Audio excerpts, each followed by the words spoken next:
वैसे तो खेल में सभी लोग खेलते हैं सिर्फ जीतने के लिए, लेकिन जीत का अर्थ खेल में बिल्कुल ही अलग होता है।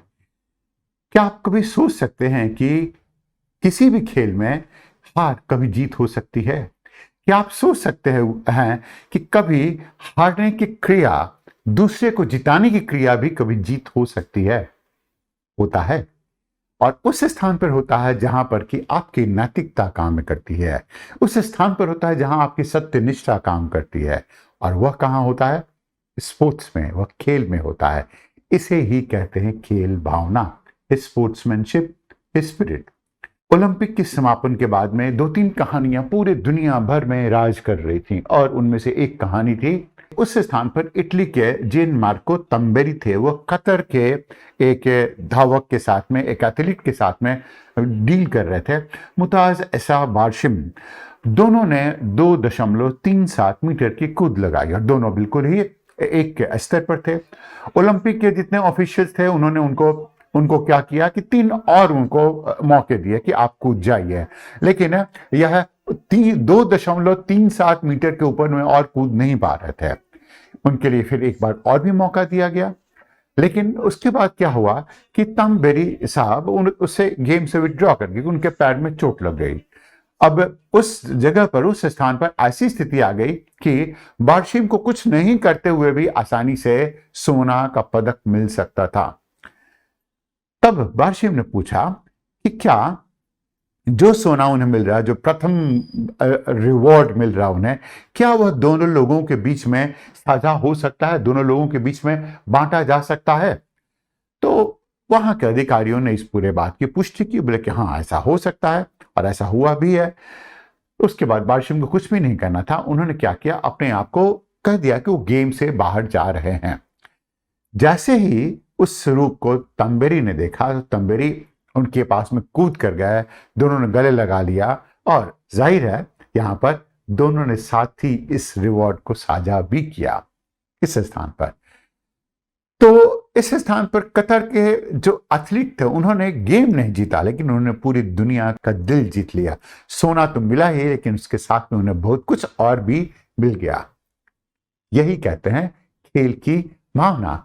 इसी तरह की भावना एक बार और दिखाई गई थी, और वह हुआ था स्पेन में हुआ था कि स्पेन के एक धावक थे, इवान फर्नांडिस अनाया। उन्होंने इसी तरह का कुछ कार्य किया था। दिसंबर 2012 में एक रेस हो रहा था, स्पेन के बुरलादा में हो रहा था, जो केन्या के उसमें चैंपियन उस समय हिस्सा ले रहे थे। उनका नाम था अबेल किप्रोप मुताई। अब मुताही साहब ने क्या किया, लीड ले लिया। लीड लेकर वह पूरी तरह से रेस को जीत भी गए थे। जब वह फिनिशिंग लाइन के 10 मीटर के निकट हुआ करते थे, तो मुताई थोड़े से कंफ्यूज करके, उनको पता नहीं चल पाता कि फिनिशिंग लाइन कहां पर है, और वह 10 मीटर पहले ही खड़े हो गए, चुप हो गए। तब उस समय स्पेन के उस धावक ने उन्हें क्या किया कि पीछे से उन्होंने पकड़ लिया, पकड़ के उसको उन्होंने ठेलना शुरू कर दिया कि नहीं, आप आगे चलिए, आगे चलिए, और आगे जाकर उन्हें ही उस पूरे पहलू पर गेम को जिताया। अनाया ने क्या किया, ईमानदारी का परिचय दिया उस स्थान पर, और यह भी खेल भावना थी। अब अनाया से पूछा गया कि उन्होंने ऐसा क्यों किया, तो अनाया ने कहा कि अगर वह इस पूरे पहलू पर बेईमानी करते तो शायद जिंदगी भर उन्हें, उनकी मानसिकता, उनका दिल, उनका जमीर उन्हें कचोटता रहता कि उन्होंने ऐसी बेईमानी की है, और यद्यपि वो सोना जीत जाते, वो खुद से हार जाते। यह खेल भावना है, खुद से हार नहीं जाना। अगर आपके पास में खेल भावना वाले संस्कार हैं, तो वह आप खुद से जीतते हैं, आप खुद की मनोवृत्ति से जीतते हैं, और आप हार कर भी जीत आते हैं।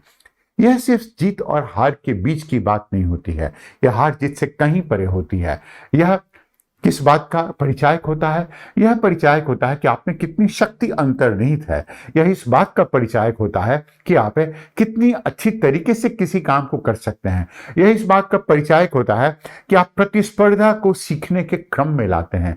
यह इस बात का परिचायक होता है कि प्रतिस्पर्धा आपके लिए हमेशा सीखने का ही काम करती है, और प्रतिस्पर्धा आपके लिए उत्साहवर्धक होती है, न कि इस स्थान पर, किसी स्थान पर ईर्ष्या का, जलन का कोई कारण बनती है। और ऐसी ही घटना अन्य स्थानों पर भी हुई है। ऐसी घटना क्रिकेट में भी हुई है, लेकिन इसी तरह की एक घटना आप देख रहे होंगे कि एक एथलीट थी, महिला एथलीट, उसको उसका पोल वॉल्ट ब्रेक कर गया, टूट गया। दूसरी बार उन्होंने पोल वॉल्ट लेकर उसको जीतने की कोशिश की। मतलब कि जो पहली बार में इतनी जोर से तवाक से जमीन पर गिरी थी, उसका उनके लिए कोई महत्व नहीं है। वो फिर से उठ खड़ी हुई, वो जिंदा दिल थी। उन्हें मालूम था कि स्पोर्ट्स है तो ऐसा होगा ही होगा, खेल है तो इसमें हार भी होगी, जीत भी होगी, चोट भी लगेगी, हो सकता है खेल से बाहर भी जाना पड़े। यह उसकी भावना है, सिर्फ उसे जिंदा रखती है। और खेल तभी जिंदा रहता है जब उसकी भावना जीवित रहती है। खेल तब जीवित नहीं रहता है जब कोई मेडल लेकर और अपने आप को शीर्ष पर बताने की कोशिश करता है। भारत के विद्यार्थी ऐसी बहुत सारी खेल भावना से परिचित भी होंगे जो क्रिकेट में भी हुई है, जिसमें सबसे प्रसिद्ध खेल भावना थी वह कुमार संगकारा और एडम गिलक्रिस्ट से संबंधित थी। इसमें हुआ क्या था कि एडम गिलक्रिस्ट के ऊपर के कोई गेंदबाजी कर रहा था और अरविंद डी सिल्वा गेंदबाजी कर रहे थे। तो जाहिर है वहां पर गिलक्रिस्ट से कि गेंद जो थी उनके बल्ले से लगी, बल्ले से लगकर वो किनारे गई और संगकारा के पास में चली गई। अच्छा, उस समय अंपायर थे रूडी कॉटसिन। तो रूडी कॉटसिन से अपील कर गए, उन्होंने कहा कि नहीं, ये नॉट आउट है।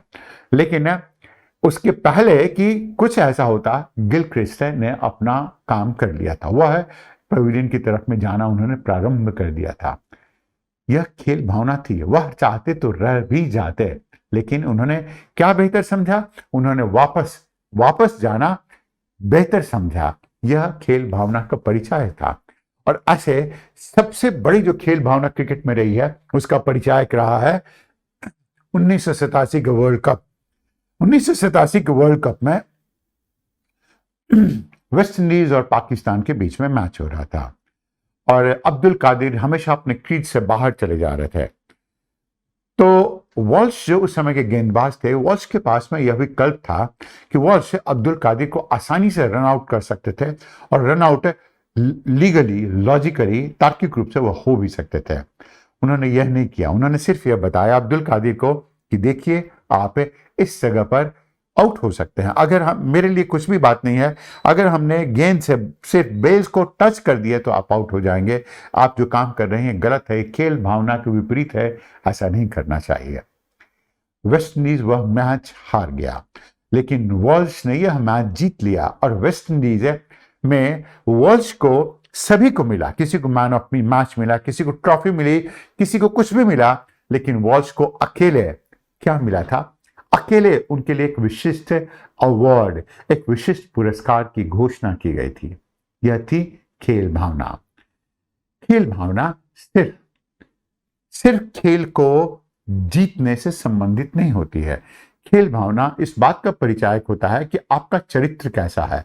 खेल को खेलने के लिए आपने किस तरह के चरित्र को दिखाया है। यह इस बात का ही परिचायक होता है कि आप किस तरह से अपनी टीम को बनाते हैं। आप यह इस बात से भी किसी भी निर्देशित होता है और निर्धारित होता है कि आपकी चिंतन कैसी है और किस तरह से आप रणनीति बनाते हैं। आप कितना विश्लेषण कर पाते हैं, आप में कितनी अधिक नेतृत्व की क्षमता है, आप कितनी अधिक मात्रा में गोल को सेट कर सकते हैं। और सबसे बड़ी बात चली आती है कि आप इन सब चीजों को कितनी आसानी से, कितनी अच्छी तरीके से, कितने मूल्यवर्धक तरीके से और कितने संस्कारी तरीके से कर सकते हैं। स्पोर्ट्समैनशिप हमेशा यह बताता है कि आप कुछ भी काम करेंगे तो बहुत ही अच्छी तरीके से करते हैं, फेयरनेस में करते हैं, सब कुछ बहुत ही फेयर होता है। आपके उसमें अदम्य स्वतः नियंत्रण का कारण भी होता है, साहस भी होता है। और चूंकि साहस होता है इसलिए आपको कभी भी ईर्ष्या की भावना नहीं होती है। आपके पास परसिस्टेंस होता है, मतलब आपको मालूम है कि आप आज नहीं, कल नहीं, आप आज भी कर सकते हैं, कल भी कर सकते हैं, परसों भी कर सकते हैं और आने वाले समय पर करते जाएंगे। यह इससे भी संबंधित हो सकता है। यह संबंधित हो सकता है कि आप कैसे अलग अन्य लोगों के साथ में डील करते हैं, आप कैसे इस पूरे पहलू पर अथॉरिटी के साथ में, अपने ओपोनेंट के साथ में डील करते हैं। आप अपने ओपोनेंट को दुश्मन समझते हैं या अपने ओपोनेंट से हमेशा सीखने की, उससे भावना को सीखने की, उससे प्रतिस्पर्धात्मक क्षमता को सीखने की, उससे उसके चरित्र के बारे में सीखने की आप क्षमता रखते हैं। यह सिर्फ यह नहीं देखता है कि किसने गेम को जीता और किसने खेल को जीता और किसने नहीं जीता। जाहिर है स्पोर्ट्समैनशिप स्पिरिट के 4 मूल तत्व हैं, जैसे कि आपका फॉर्म कितना अच्छा है, आपके पास में जीतने की कितनी इच्छा है, इक्विटी मतलब कि सभी चीजों को बराबर रूप से देखने की कितनी इच्छा है, और फेयरनेस है मतलब कितने अच्छे तरीके से इसे कर सकते हैं। जब ये सब चीजें होती हैं तभी आपके पास में खेल भावना होती है, अन्यथा आपके पास में खेल भावना नहीं होती है। खेल भावना का अर्थ चलाता है कि आपने अपने प्रतिस्पर्धी में क्या देखा, तो सिर्फ आपने अपने प्रतिस्पर्धी में यही नहीं देखा कि वह आपका प्रतिस्पर्धी है, वह आप यह भी देखते हैं कि आपका प्रतिस्पर्धी किस प्रक्रिया से इस मुकाम पर पहुंचा है, उसने कितनी मेहनत की होगी, उसने कितना श्रम किया होगा, उसने किस तरह के चरित्र का निर्माण किया होगा, कितनी विपरीत परिस्थितियों में इन सब चीजों को किया होगा, आप यह सब चीजें भी देखते हैं। तो यह सिर्फ जीत नहीं आती है, जीत होती है तब जब आप इन सब चीजों का आदर करते हैं, और जब आप आदर करते हैं तभी ये सब चीजें संभव भी हो पाती हैं। यह सिर्फ प्रतिभा की बात नहीं होती कि आप में सबसे अच्छी प्रतिभा है तो ही आप जीत सकते हैं। आप में प्रतिभा कम भी है लेकिन तब भी आप अगर अपने चरित्र का निर्माण करेंगे तो भी जीत सकते हैं। यह हमेशा इस बात का परिचायक नहीं होता है कि आपको शीर्ष पे रहना है, यह होता है कि आप किस तरीके से जीतते हैं, आपके जीतने की विधि क्या होती है। यह ऐसा नहीं होता कि आपको जीतना ही जीतना है, ऐसा कुछ लोग कभी ना कभी ऐसा सोचा भी करते थे। जैसे आपने जाना होगा 1977-78 की पाकिस्तान की क्रिकेट टीम, 1981-80 की पाकिस्तान की क्रिकेट टीम किसी तरीके से जीतना चाहती थी, और पूरी दुनिया में उनके लिए यह मशहूर था कि वह सिर्फ 11 खिलाड़ियों के साथ नहीं खेलते, वो लोगों के साथ में खेलते हैं। तो इसका अर्थ होता है कि यह कौन सी प्रक्रिया है जिसे आप अपनाते हैं इस पूरे के पूरे जीतने में। यह इस बात से भी संबंधित है कि आप मालूम करते हैं कि जीतने में कौन कौन सी बातें जाती हैं, जीतने में किस प्रकार के संस्कार की लागत होती है, किस प्रकार के संस्कार का निवेश होता है।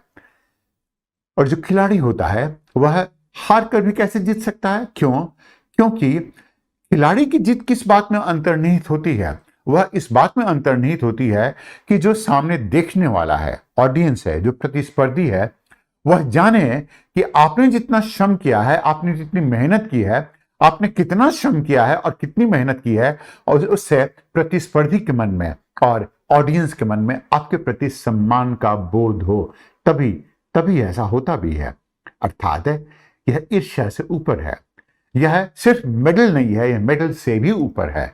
यह एक ऐसी भावना है जिसमें आप सब कुछ हार कर, गेम भी हार कर, तब भी आप जीत सकते हैं और दुनिया आपकी जय जयकार करेगी।